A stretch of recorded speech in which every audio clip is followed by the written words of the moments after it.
Mais Sakura, c'est Morgan et Rosalis. Salut. Aujourd'hui on parle du crossover DC Crisis on Infinite Earths. Allons-y. Alors cette vidéo sera en deux parties. La première, on introduit un petit peu tout l'univers, on vous parle un petit peu de quoi ça parle, et la deuxième partie, le cœur du sujet. Voilà. Bon, du coup, ce crossover dans le domaine du Arrowverse, donc toutes les séries DC, enfin un certain nombre de séries DC qui passent depuis plusieurs années maintenant à la télévision aux États-Unis. The Flash, Supergirl. Voilà, Arrow, Legends of Tomorrow, ont pris l'habitude, une fois par an, de vivre des crossovers. C'est trop bien. Et ça, c'est vraiment une bonne manière. C'est une bonne manière en fait de faire des liens, d'approfondir l'univers, de mettre de la complexité. Et en fait, le crossover de 2019, qui a été révélé du coup au public en décembre 2019, puis une conclusion en janvier 2020, il était juste incroyable. Il était annoncé en fait depuis très longtemps. Puisque, en quelque sorte, cette crise, elle était connue des fans de comics, puisque c'est un élément emblématique dans l'univers DC au moment de 1985, donc milieu des années 80, pour rebooter les univers de DC. Et en fait, dans le Arrowverse, c'était annoncé dès le premier épisode de Flash, puisque dans Flash, le premier épisode, on voit à un moment donné un journal qui est censé être de 2024. De première saison. Ouais, de première saison, tout début, où on voyait que c'était écrit Flash vanishes in crisis.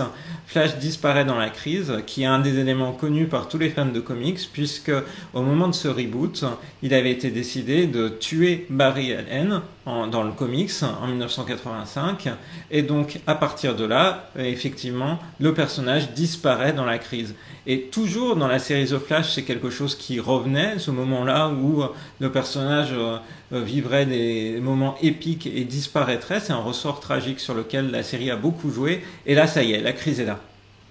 Ok, donc quand Morgan l'introduit, en fait, c'est un peu en étant déjà connaisseur. Morgan savait que le Crisis c'était quelque chose, que du coup la série s'en inspirait et allait adapter cette partie importante. Moi, je l'ai vécu en ne sachant rien. Et j'ai envie de dire que c'est plus marrant comme ça. C'est-à-dire, j'apprécie énormément, dans l'univers d'ici, mon héros préféré, c'est The Flash. Il est super positif, super marrant et tout. Et même si t'as une espèce de fatalité qui a l'air de se profiler pour lui, il y va quand même à fond. Il essaye avec ses amis, avec les gens qu'il aime, avec beaucoup d'optimisme, d'avancer et de changer sa destinée, quoi.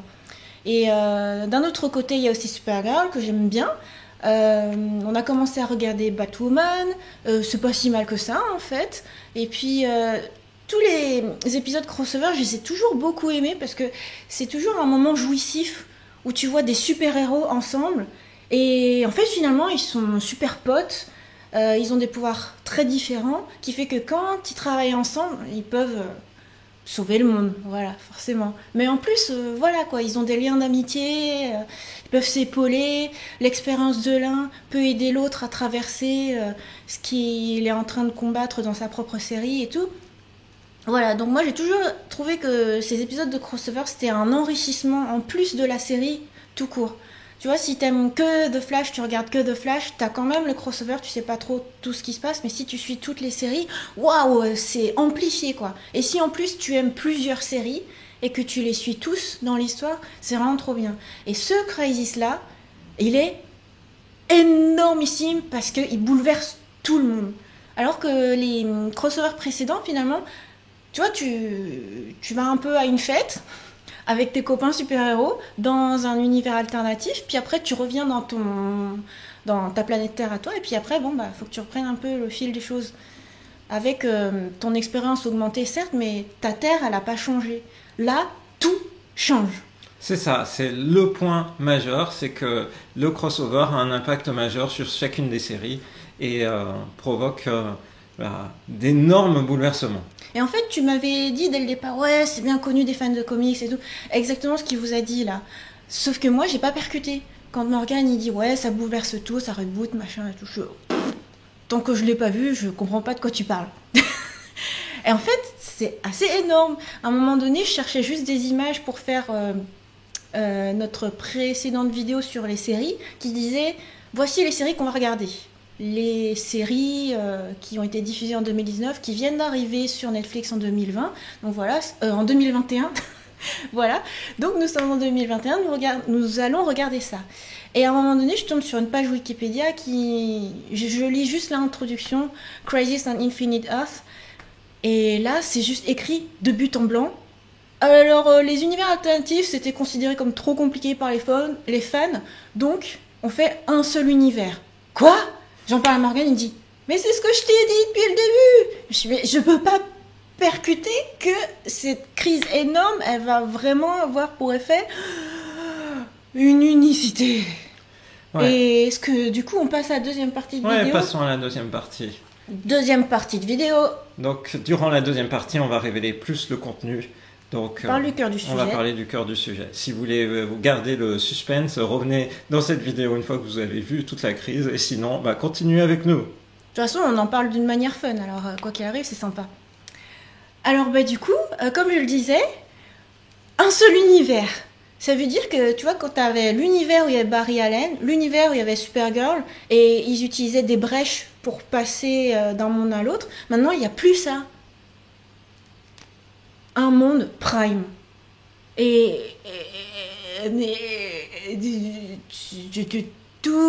Tellement tout change que c'est ouf.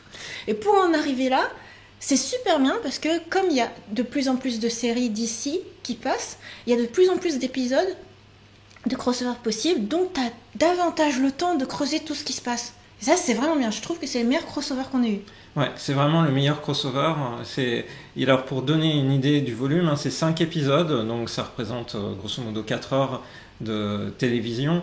Et c'est là aussi où on se dit on va pouvoir prendre un peu le temps de décrire les choses. Je vais juste évoquer un point. Effectivement, il y a un rassemblement, en quelque sorte, dans un univers commun désormais de tous les héros qui avaient leur série. Mais en fait, les multivers ne sont pas complètement terminés. Et d'ailleurs, dans le crossover en question, il y a un clin d'œil à une série qui a démarré en 2020 aux États-Unis. C'est Stargirl, qui est une série qui démarre sur la Terre nouvellement numérotée 2. Donc le multivers reprend. Mais il va y avoir eu des bouleversements pour les héros qu'on a vus et d'autres séries qui feront progressivement leur entrée dans l'univers l'univers d'ici.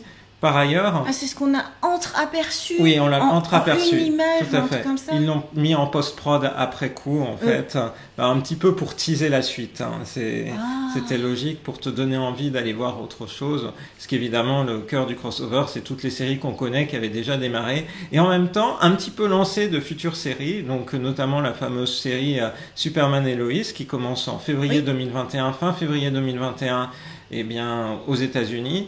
Série en plus qui aurait dû avoir un crossover avec Batwoman cette année, mais à cause de la crise Covid et aussi de l'impact qu'il y a eu sur Batwoman qui change d'actrice, ce crossover a été suspendu. Mais cela dit, du coup, en 2020-2021, il n'y aura pas d'épisode crossover, mais l'épisode de 2019-2020 était tellement énorme que on va rester là-dessus et on va attendre 2021-2022 pour un nouveau crossover. Oh non, c'était ce que je préférais, moi. Eh oui, mais cette année est un peu spéciale dans les mois de production.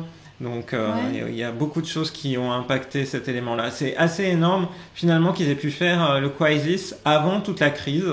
Donc parce que ça aurait clairement la crise. Ça aurait clairement pas pu avoir lieu maintenant parce qu'il faut synchroniser les productions et il y a eu beaucoup de monde qui ont été impliqués dedans et tellement de clins d'œil à toutes les séries d'ici passées que c'en est juste époustouflant. Oui, c'est vrai, c'est ça qui est trop bien, j'ai oublié d'en parler. Tu retrouves l'acteur qui avait fait Smallville, tu retrouves l'acteur qui avait fait The Flash dans les années je sais plus combien. 1990. Voilà, plein d'apparitions d'acteurs que tu as connus, en tout cas que nous on a connus dans d'autres séries d'ici, mais de générations précédentes. Et ils tiennent bien leur rôle, hein. Moi je trouve que c'est Oui, parce bien. que surtout, c'est pas seulement les acteurs qui sont là et qui font une sorte de réapparition, c'est leurs personnages de l'époque. Donc, justement, il y a le The Flash des années 90 qui apparaît. The Flash. Donc, effectivement, le Superman de Smallville, le Superman des films de 2000-2010 de cette décennie-là. Qui se trouve aussi être le même acteur que Ray Palmer voilà. dans Legends of Tomorrow. Et du coup, ils ont bien fait le fait que le même acteur fasse deux personnages, mais bah tiens, ils se rencontrent, cool et tout. Ouais. C'est vraiment bien. Franchement, c'est trop époustouflant. Et en même temps, une continuité sur les films d'ici qui passent au cinéma, puisque Barry Allen croise un autre Barry Allen. Ah oui. Ça avait été gardé secret et c'était mais très moi, je rigolo. préfère le Barry Allen de la série. Mais oui, parce que tu préfères son costume un peu moins étrange. Je trouve que c'est plus moderne, c'est plus svelte, c'est plus technologique, moins bodybuildé, mais plus aérodynamique. Ouais, et il y a plein de choses comme ça. Il y a un autre élément énorme. Bon, alors nous, en tant que Français, on peut pas se rendre compte, mais c'est que notamment il y a une vision futuriste de Batman qui apparaît dans ce crossover. Et l'acteur qui incarne le personnage là, en fait, c'est celui qui double Batman dans les séries animées des années 90. Donc, en fait, c'est vraiment une sorte de continuité. C'est un Batman qui a vieilli et qui pourrait être, le Batman des séries animées. Est-ce que c'est la série animée que je connais qui est plutôt gentille? Ah oui, d'accord. Plutôt gentille. En dessin animé, t'es enfant, tu peux regarder, quoi. Oui, voilà, oui, d'accord. Ouais. Bah oui, par contre, je connais que la voix française. C'est sûr. Voilà, et de la même manière, en fait, que ce que tu disais tout à l'heure, qui est notable dans les crossovers, on voit les personnages s'épauler, et je pense que tous les crossovers précédents et la manière dont Flash est devenu maintenant la tête de pont du Arrowverse, maintenant que Arrow est terminé, on avait beaucoup vu en fait Oliver et puis Barry en fait s'épauler. Enfin, du coup, Barry est vraiment en quelque sorte son disciple. Le disciple, d'Oliver Queen. Eh bien, on a le même type de lien un peu qui s'était établi là dans ce nouveau crossover entre Supergirl et Batwoman. C'est juste dommage que l'actrice de Batwoman change et que ce lien-là ne pourra pas être continuité. Je ne sais pas ce qui va pouvoir advenir de cette histoire. C'est pour ça, il faut une année un peu de pause, je pense, pour les crossovers, pour reprendre un petit peu. Et voilà, donc il y a beaucoup d'éléments. Le crossover se suffit à lui-même dans le sens où vous pouvez le regarder sans connaître les comics ou autres. Il y a beaucoup de personnages qui apparaissent, qui sont des clins d'œil à tous les gens qui ont un petit peu plus creusé les comics. Mais à part ça, en fait, on a vraiment une histoire qui a été construite pour le Arrowverse avec du coup une forme de cohérence qui est vraiment tenue par rapport aux propos qui ont été partagés dans les épisodes précédents, à la fois dans Flash, dans Arrow, dans Supergirl, et puis ensuite, bien comme tu le disais tout à l'heure, un reboot complet avec tellement de possibilités qui ont été données du coup aux scénaristes. C'est ce qui est expliqué par les producteurs de ce crossover, c'est qu'il leur a été dit pour chaque série, vous pouvez saisir ce moment-là en fait pour repartir sur des nouvelles bases et puis complètement changer certains postulats de départ dans vos séries. Après, quand tu dis un reboot, les super-héros, ils gardent la mémoire de toute l'expérience passée. Parce que tu pourrais rebooter en te souvenant pas, et puis tiens, tout a changé, et puis tous les super-héros sont dans le même univers, mais ils se connaissent pas et tout ça. Non, au contraire, ils savent ce qui s'est passé, il faut qu'ils arrivent à vivre avec ce nouvel univers. Et justement, après les épisodes de crossover, tu reprends la série avec le gros bouleversement qu'il y a eu. C'est ce qu'on est en train de faire sur Supergirl, et c'est vrai, ça change tout, quoi. Mais en tout cas, le crossover, il est super bien. Et du coup, tu dis, maintenant, c'est The Flash, qui est la tête de proue. Mais du coup, on va plus dire Arrowverse, on va dire Flashverse. Non, c'est le Arrowverse, parce que c'est vraiment par Arrow que ça a commencé. Donc, c'est par ce biais-là, c'est comme ça qu'il est appelé globalement. Et aussi, à travers ce crossover-là, il y a d'autres séries qui rejoignent Arrowverse, des séries qui étaient mises en parallèle. Du coup, il y a Black Lightning qui fait sa première apparition dans le Arrowverse et donc qui est introduit. Par ailleurs, il y a aussi un personnage qui faisait l'objet d'une série qu'on n'a pas regardée, mais qui est Lucifer, qui apparaît aussi dans un des épisodes. Ah bon ? Oui. C'est une série que Jad Starr regardait d'ailleurs. Oui, c'est pour ça que je suis étonnée. Eh oui. Tu veux dire, quand il fallait aller au purgatoire, c'était lui ? Oui. Ah, Ah d'accord, bah, je suis pas tiltée. Ouais. Oh, mais il jouait son personnage. Ah ouais, d'accord. Oh. Bon, bah, ça fait encore d'autres séries à regarder. Donc on voit, hein, il y a une profondeur dans dans tout cet dans tous univers. ces éléments-là, dans tous les clins d'œil. On a vraiment de quoi passer du temps à décliner en fait l'ensemble de ces clins d'œil et l'impact que ça a possiblement sur la suite, puisque même il y a un personnage humain qui apparaît comme n'ayant aucun pouvoir, mais en fait c'est pareil pour les fans de comics, il a une importance parce que c'est celui qui va à un moment donné revêtir le costume de Atom, le costume de Ray Palmer. Donc il y a plein de choses comme ça dans les comics. Donc il y a plein de petits éléments comme ça qui parlent quand on creuse un petit peu. Mais comment tu sais tout ça? Mais je fais un petit peu des recherches. Et après je suppose que c'est du teasing, enfin c'est fait pour que les fans le sachent, non? Oui, tout ce que tu sais. Oui. D'accord. Quand ils donnent c'est pas des secrets de production non, et tout ça, c'est fait pour te donner envie. Tu prends le nom et le prénom d'un personnage que les fans de comics connaissent de la même manière. Donc c'est pas comme si c'était du spoil qui te gâche le plaisir, c'est un teasing pour la suite. Oui, c'est un teasing pour la suite que les fans connaissent. Comme... C'est énorme. Comme pour Wally, en fait, quand il apparaît dans The Flash, Wally, c'est un des personnages qui incarne The Flash dans les comics. Il n'a pas ce design-là, ce look-là et tout. Mais du coup, les gens savent, en fait, quand un tel personnage apparaît, qu'à un moment donné, il va devenir un speedster. Donc, quelqu'un de doué de ce type de pouvoir. Donc, ça fait partie des choses qui sont intéressantes à voir mises en place petit à petit, progressivement. Et puis, on voit que dans les séries modernes, maintenant, qui s'entremêlent ainsi, qui s'imbriquent, eh bien, on ne sait pas ce qui va devenir demain. Peut-être des séries dédiées à certains personnages, d'autres personnages qui sont rappelés. Par exemple, Constantine, maintenant, qui est un personnage récurrent dans Legend of Tomorrow, qui avait eu sa série, mais qui n'avait pas eu énormément de succès et qui est revenu dans Legend of Tomorrow et dont le personnage s'est vraiment très bien intégré dans cet équipage.